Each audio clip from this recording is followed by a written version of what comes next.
Alrighty, so welcome back. Today we are going to talk about my whole process for sort of using Ableton Live as a control mechanism for x32.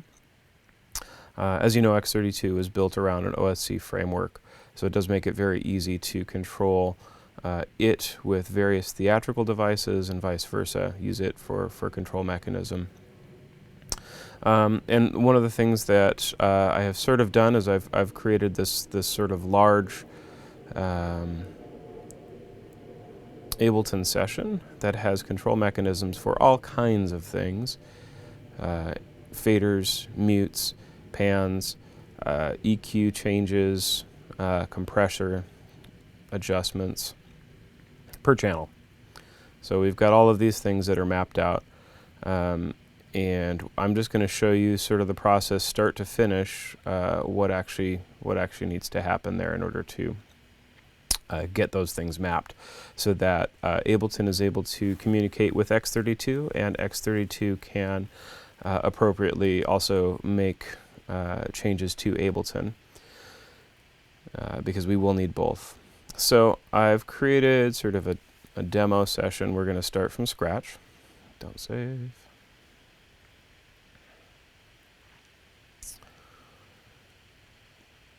And we're going to need to do a couple of things. So we are going to use Osculator. Oops. As you can see, we've got some messages already. I'm just going to delete everything from there. We'll start afresh. So we're going to use Osculator as a control mechanism, and as a interpreter, a data interpreter between Ableton and x32, and vice versa.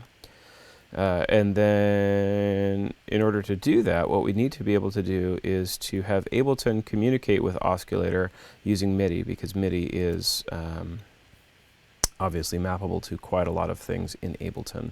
So you can use MIDI CC messages as control mechanisms for sends, receives. Basically anything blue you can click on is a thing that you can map to a MIDI CC in Ableton, including things like I'm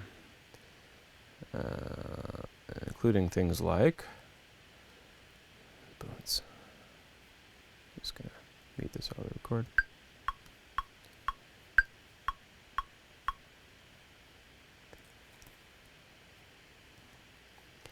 Including things like clip, volume, clip automation. So say for instance I had a clip and I wanted to do something, I don't know, crazy weird like that.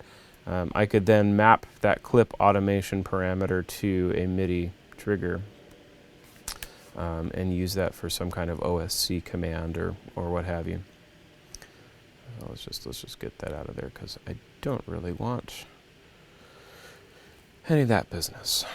Okay, so what we need to do is I need to create a MIDI bus between Ableton Live and Osculator. And so we're going to come here to my audio MIDI setup. It may pop up with this audio devices. You can go to Window, Show MIDI Studio, or Command 2. And you'll notice this IAC driver. Now on any Mac you'll have this IAC driver, Windows not so much, so I'm not sure what the Windows equivalent would be. And what we're going to do is we're going to open this up, and we're going to create some ports. So you do have to make sure the device is online. I don't know that it is online by default when you first open your Mac with a fresh OS install. And then the next thing we need to do is create some ports. You can just click this little plus sign to add ports. And you can see that I've created a bunch of them. So I've got a few things for different things. So I've got Ableton to Pro Tools to Ableton, iPad to DAW, DAW to iPad. So there are various utility network DAW. I think that one can go away. Ableton to Live Professor to Ableton. Ableton Loopback, and that's so I can use Ableton to trigger itself, which is very useful for certain sort of automatic advancement of timeline stuff with various triggerable things. And then Ableton to Osculator, and then Osculator back to Ableton. Now these two are important. This is what we're going to be using today. So I'm going to send MIDI out of Ableton into Osculator over this, and we're going to receive MIDI back on the return channel there. So let's just go ahead and OK there. And then in Ableton, I'm going to come over to my prefs, and then you can see our MIDI ports here under this MIDI tab. On the input side, we've got a bunch of stuff. You can see the IAC driver stuff. And then on the output side, you can see a bunch of other things. So what we want to have configured is I want to have, on the input side, I want to have Osculator to Ableton be able to have the remote control mechanism. And if you tap this little caret up here, you can see when you hover your mouse above stuff what it actually does. But basically on the input side, the track allows us to send, so if I made a MIDI track, I could use the ISC driver as an input on a physical track in Ableton, which is useful if you've got a software instrument or something you need to control in Ableton from another piece of software, or on the network or whatever. That's what track would be useful for. Sync. This allows us to use this external synchronization. So if you're running MIDI clock from some other device, from some other piece of software, you can synchronize that directly over that MIDI input using this synchronize function. Remote is what we're interested in on this particular side. And what remote does is that allows us to, anytime you hit Command M, you can open up, or click this guy here, you open up this sort of MIDI map thing, and that's going to allow MIDI data that's coming in from that input port to be mapped to any one of these blue things. And that's going to be critical for us as we sort of move into this mapping function. On the output side, we want to be able to do a couple of things. So let's see here. So I want to send Ableton to Osculator. I want to be able to send, I don't want track data because that's just, it's not something we really need right now. That would be like if I open up oh no, MIDI track, and I wanted to send that MIDI information out to a thing. I could do that, but I don't want to do that in this instance. What I do want to do is send synchronization data over this Ableton to Osculator MIDI bridge, and then also remote data. And the remote data allows us to send these fader movements. Anytime a parameter, a global parameter changes, we want that to go back out to Osculator as a thing that is happening. Very, very important. Yeah, so what we're going to see here is that's the building blocks for what we're going to do next. So in Osculator, I probably already have a couple of messages, primarily MIDI clock. And that happens anytime you hit go, because you see this little guy right here, there's my synchronization message that's being sent out. And you can see that we've got our beats, view, where is it? Oh, inspector. You can see that we've sort of got our MIDI beat data that's happening relatively rapidly, and you can see that this goes up. 140. It becomes more frequent as the clock increases and less frequent as the clock decreases. And that's important for us because we're going to tap into this message in particular to allow us to send a command. So there's our sub beat. That's even faster. We're not going to use that one. So what we need to get commands back from the x32 is this xremote command. So what I'm going to do is I'm going to come in here in Osculator, and I'm going to start making some OSC messages. So let's see, I want to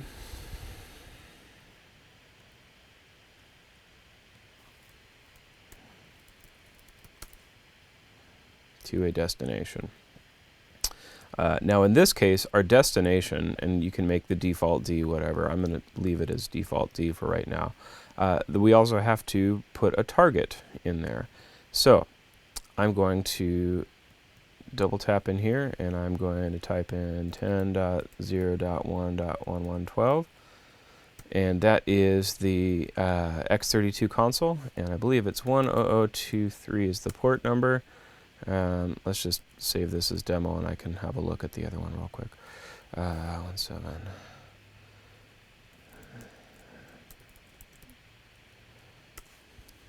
So let's open up the other one, and I'll tell you.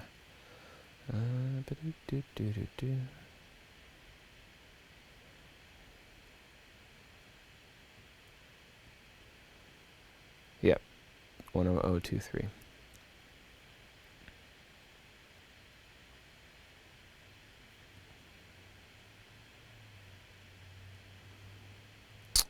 We were using 8005, that's fine. Okay. It doesn't actually matter what port you use for inputs and outputs, but just make sure that stays the same once you start doing it. So that's our X remote command. Now that's going to go out to this D, this destination. You can change this to a specific target, so we can have up to 16 targets. So like, say for instance, you had an x32 and a lighting desk and an iPad and another sound console for some reason. You can have up to 16 different devices that you are sending target OSC messages to. And this is per document in Osculator. So that's where the ports come in. So say, for instance, you had some really complex, crazy thing you wanted to do, and you had more than 16 devices that you needed to target. You could open up a new document, run that on a different port number, and expand that even beyond sort of the single document. So here, the next thing we're going to do here is I'm going to come over here to my beat, and I'm going to select OSC message, and I'm going to say X remote. So now, whenever this MIDI clock message comes in from Ableton, I am going to send an OSC message out to the destination, which we have established is the x32 console, which is living, theoretically. Let's just double check. Try to reconnect. Mixer to PC.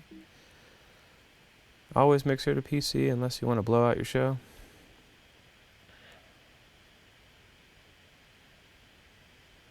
I guess my reception's alright.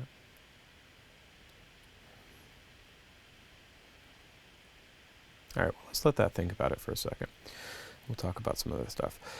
So I definitely know that that's the address. We know that's the port number. And what we're going to do now is we are going to, actually, whenever this finishes, cancel.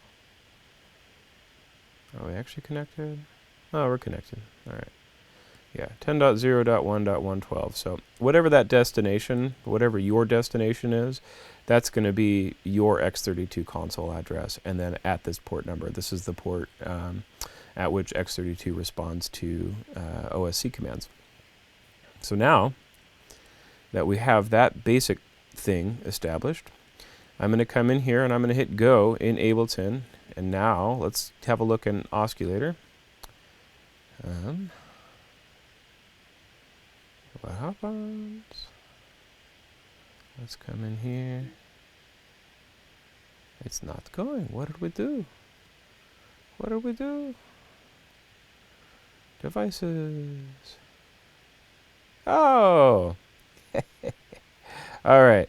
Here's the other thing we need to do. So we need to come in here to our devices, and we also need to say MIDI input ports. We're going to go Ableton to Osculator. There we go. And our output ports, we want to go back to Osculator to Ableton. That's important too. Got to make sure you're actually sending and receiving the MIDI. This is per document.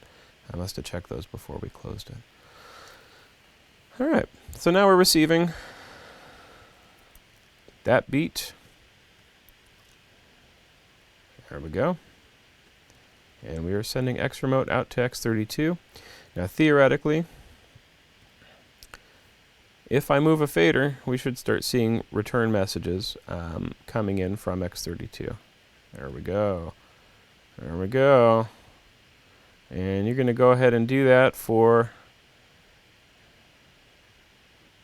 5 because they're linked.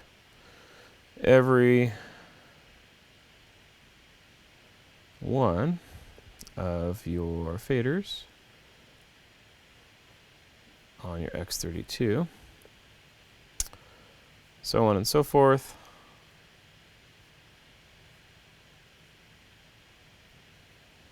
All right, we'll just go up that far.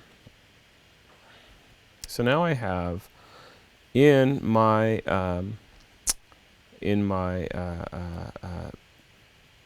oscillator document, I have a bunch of faders. And now I can use those messages to send back to Ableton, and we'll map those accordingly. So before we do that, let's make some channels. So now I need to come in here. I'm going to make 24 channels. 4, 5, 6, 7, 8. So I'll make these guys a little bit smaller. Can we do that? And then 16, 24. Okay, so now we've got 24 audio channels, and we'll just call these channels 1 through 24. You can rename them if you want, but I'm just going to leave them like that. And the other thing I want to do is I don't really want any audio coming into these because they're really just dummy tracks, so I don't care about that at all for right now. Okay. So the next thing we want to do is I'm going to come in here and I am going to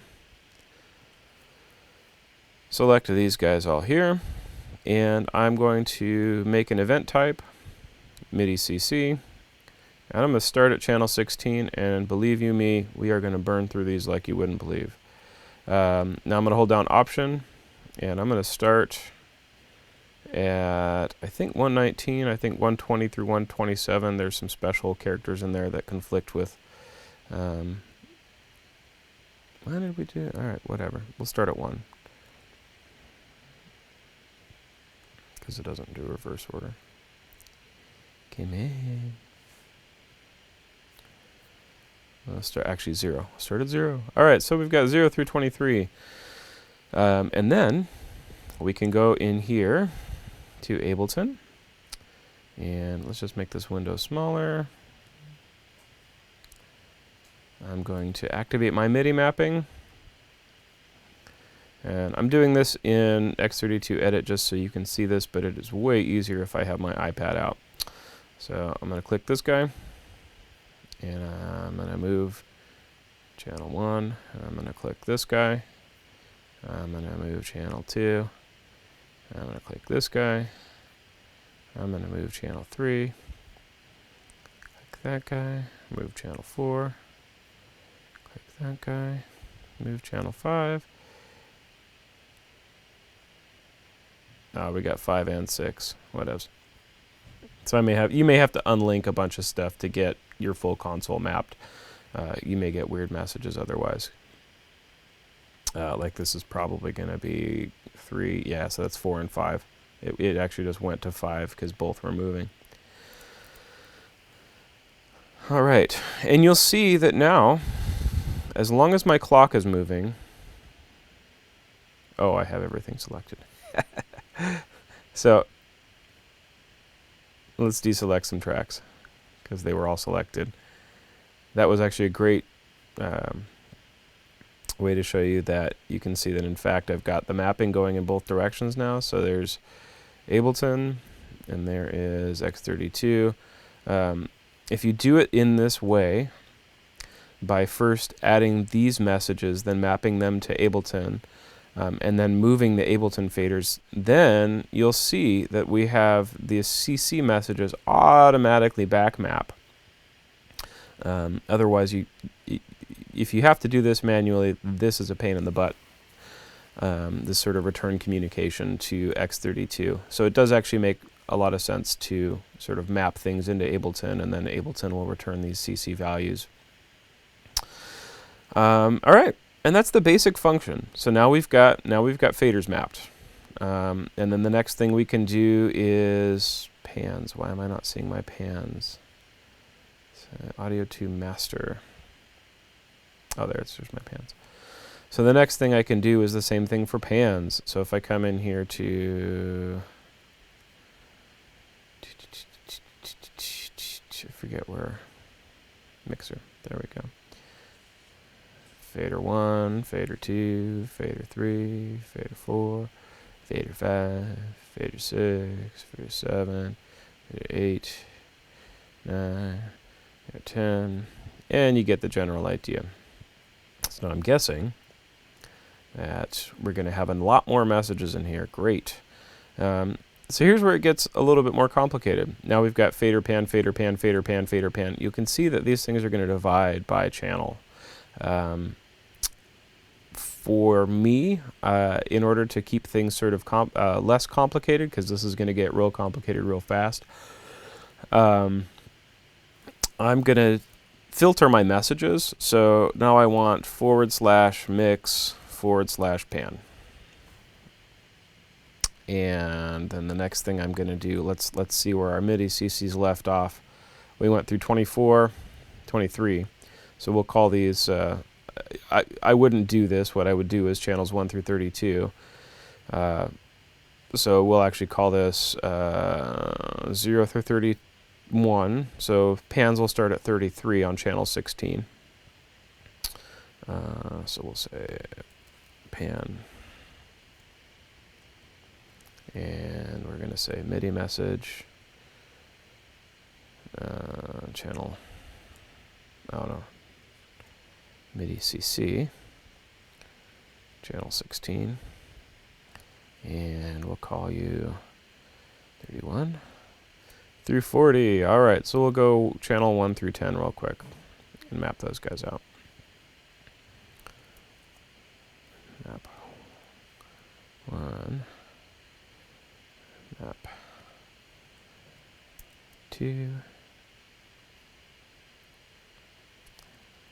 map 3, and we'll just stop there. All right, now I should have that, and I should have this.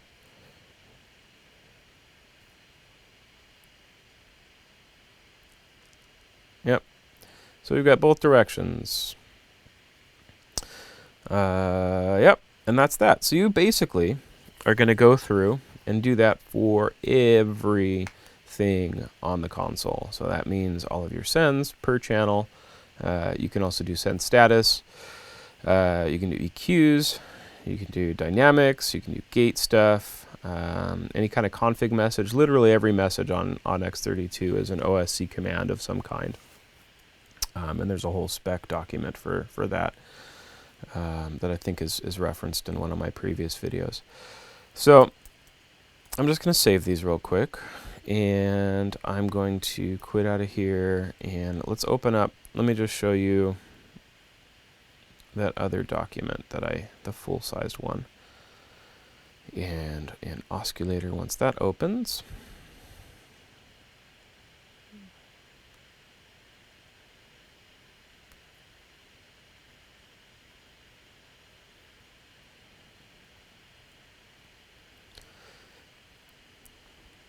okay, so you can see that I have done aux paths, I've done insert status, I've done all kinds of stuff, dynamics, so you can see that, you know, there's compression, and we've got preamp gain. Oh, actually that much high pass filter, I'm sorry. Oh, I did do trim. Nice. So I've got all of these things mapped. It looks like I did splits on the mutes. I think the mutes were the one that was one of the things I left off on. We've got EQ. So for every EQ, this is where it gets real squirrely. Now let's just start my MIDI clock. So we should theoretically be, let's just have a look at x32 and make sure we're good to go. And let's make this guy, I don't know, channel 1. Are we good? Yeah, we're good. So check it out. If I make EQ changes, no, thought I mapped that. Maybe I didn't in this document. What channel am I selected on? Oh, maybe that's why. Ah, there it is. Wrong channel. There it is. So I can do changes there. I can make adjustments here. And that's cool because then you can do all kinds of filter sweeps. You can adjust the Q. You can change the type, if I remember correctly. I think I mapped that out as well. Yeah, so there's my high pass. Obviously, this has more function than the x32 EQ, so you do have to sort of figure out how you want your controls mapped. Dynamic side, there's my ratio. 1.38 to 1. Where's ratio here? There it is, 2. Yeah, it's a little bit off. You would definitely have to tweak the interpretation of those values. And so say, for instance, channel 1,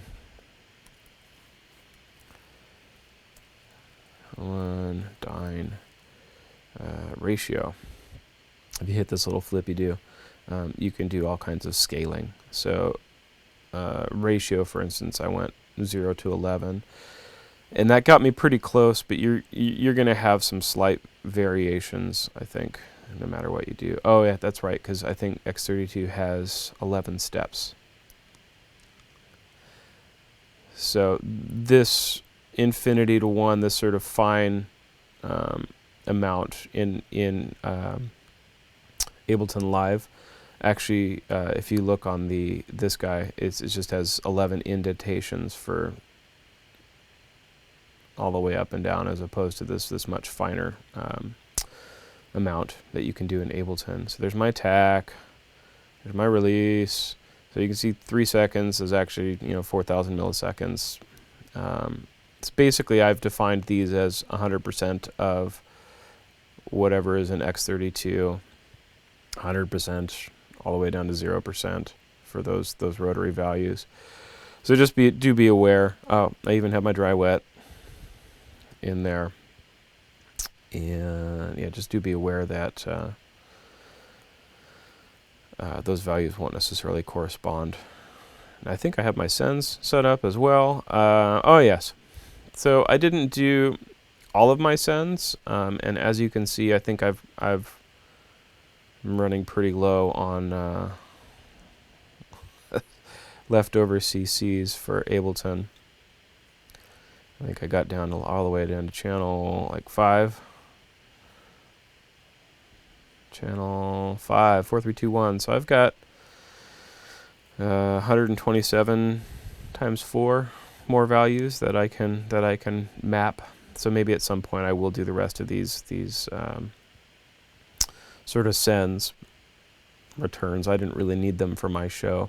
Basically, so the sends you'll see in Ableton are mapped. So send A should be my doubler. Am I on the right channel? Did I not actually map them? Variable send. Doubler. Oh, there's 2-track. And I guess maybe I didn't map those ones yet. I just mapped out the CC part. So I do have to finish going through here and mapping out my sends. That would typically be 13, 14, 15, 16, I think, for the doubler plate hall delay. Those are my vocal effects, my effect sends. Oh, I know what this was. I think this is wedge 1, 2, and 3. In fact, let's just double check. Let's see what happens here when I do that. Boom, ba-doom. There we go. It was actually 1, 2, because those are linked. Ah, I see. And then 3, 4. Okay. So I did 1, 2, and 3 for, I think, wedge sends, and then my 2-track. And then the effects. Now I remember what I did. I broke this down. So I've got, there we go. My doubler should be, theoretically, channel 1. How did I have this mapped? I don't remember. It's been a minute. Oh, there it is. It's right here. Channel 2 send. Anyway, you know how it works. That should still be working though, right? Let's just double check. We got phase and all that business worked out here. Let's just pull this up yonder. Huh. I'll have to see what I did with my mapping. I bet I did something silly. Spread. Alright, no big deal.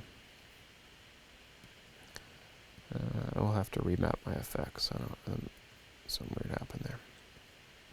So there you have it. That's basically it in a nutshell. Once you have this sort of all worked out, then you can do things like create, I don't know, speaking motions. 1 through 32. Did I put my DCAs in here? Here we go. Check it out. So if I hit, I close it. If I do a record on everything, I can record automation in to Ableton now. Let's just do that real quick. Let's do record timeline. And then connect, synchronize, cancel, and then woo!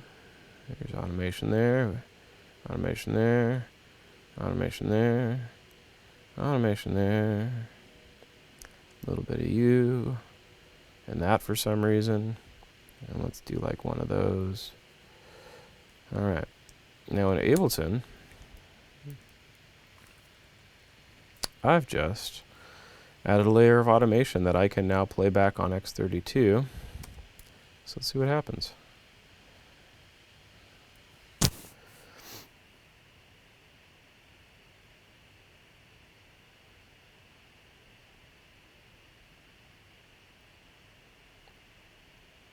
And so that's super useful because, say, for instance, I did all of that in time, rhythmically, with whatever was happening on stage. Now I have that thing that I just did, and I can capture that too. Let's say, for instance, a scene. Like this one, speaking moment, that I've done. And I'll show you on my DCAs, unless I screwed this up. Which theoretically should kill the vocal effects and then bring down the drums, keys, guitars nice and slow. Let's find out what happens when I do that. Speaking moment, go. Yep.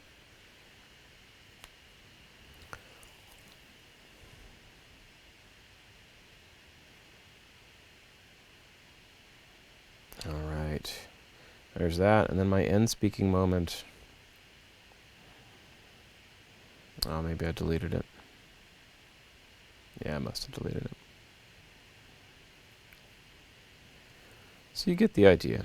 I do hope this has been helpful and informative, and that I didn't ramble too much. I guess I have to go back and fix some things that I must have ruined in one of the previous shows. Yeah, let me know if you have any questions or anything else you'd like to see in this sort of process. And I do hope this has been useful for you and whatever show it is that you're putting together. Have fun.